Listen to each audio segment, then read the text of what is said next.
High, good morning. আজকে সকাল সকাল রেডি হয়ে বেরিয়ে পড়েছি। আর কোথায় যাচ্ছি চলো তোমাদের সাথেও শেয়ার করি। কোথায় যাবো তো ঠিক নেই, তবে আমার দুই বান্ধবী আসছে যাদের সাথে আমি কলেজে 4টা বছর একসাথে কাটিয়েছি। স্যান্ডউইচ, পেস্ট্রি এসব কিনে আমরা উঠে বসলাম মেট্রোতে। আর মেট্রো থেকে নেমে এবার আমরা কোথায় যাচ্ছি নিশ্চয়ই বুঝতে পারছো। হ্যাঁ, আমরা যাচ্ছি ভিক্টোরিয়াতে। আজকে ভিক্টোরিয়াতে গিয়ে প্রথমেই আমরা টিকিট কেটে নিলাম, যেটা দাম পড়েছিল 50 টাকা। শীতকাল পড়েছে আর একটা ছোট্ট করে পিকনিক তো করাই যায়। আর আমরাও একটা ভালো জায়গা দেখে বসে পড়লাম তিনজনে। আর এই ফুলগুলো দেখছো, এগুলো কিন্তু আমরা ভিক্টোরিয়ার বাইরে থেকেই কিনেছি।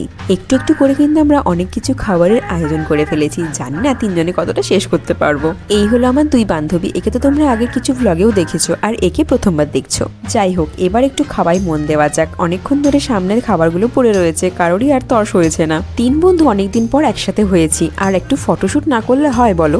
এবার কিছু ফটো তুলে ভিডিও করে গল্পে বসলাম। আর গল্প করতে করতে এতটাই বেলা হয়ে গিয়েছিল যে আমাদের আর ভেতরে মিউজিয়ামে যাওয়া হয়ে ওঠেনি, কারণ লাঞ্চ করে আবার যে যার বাড়ি ফিরতে হবে। তাই বেশি দেরি করে লাভ নেই। তাই ভিক্টোরিয়া বাইরে থেকে দর্শন করেই আমরা চললাম এসপ্ল্যানেডে। এসপ্ল্যানেডে দ্য স্কুপ বলে যে ক্যাফেটি রয়েছে, সেখানে আমরা চলে গেলাম লাঞ্চের জন্য। সকালে এত কিছু খেয়েছি যে লাঞ্চে আমরা একটু কম খাবারই অর্ডার করলাম। ভেতরের অ্যাম্বিয়েন্সটা কিন্তু আমার বেশ ভালো লেগেছে। আর এটা হলো মেনু কার্ড, একবার ঝটপট চোখ বুলিয়ে নাও। আমরা ফার্স্টে অর্ডার করে নিয়েছিলাম একটা স্প্যাগেটি, যেটা আমার মোটামুটি লেগেছে। আর অর্ডার করেছিলাম কোরিয়ান বারবিকিউ চিকেন ললিপপ, যেটা কিন্তু আমার বেশ ভালো লেগেছে। যাই হোক, একটা করে সফটি খেতে খেতে চললাম যে যার বাড়ি। আজকের ভ্লগটা এই পর্যন্ত। দেখা হচ্ছে পরের একটা ভ্লগে খুব তাড়াতাড়ি। তোমরা সবাই খুব ভালো থেকো। টাটা।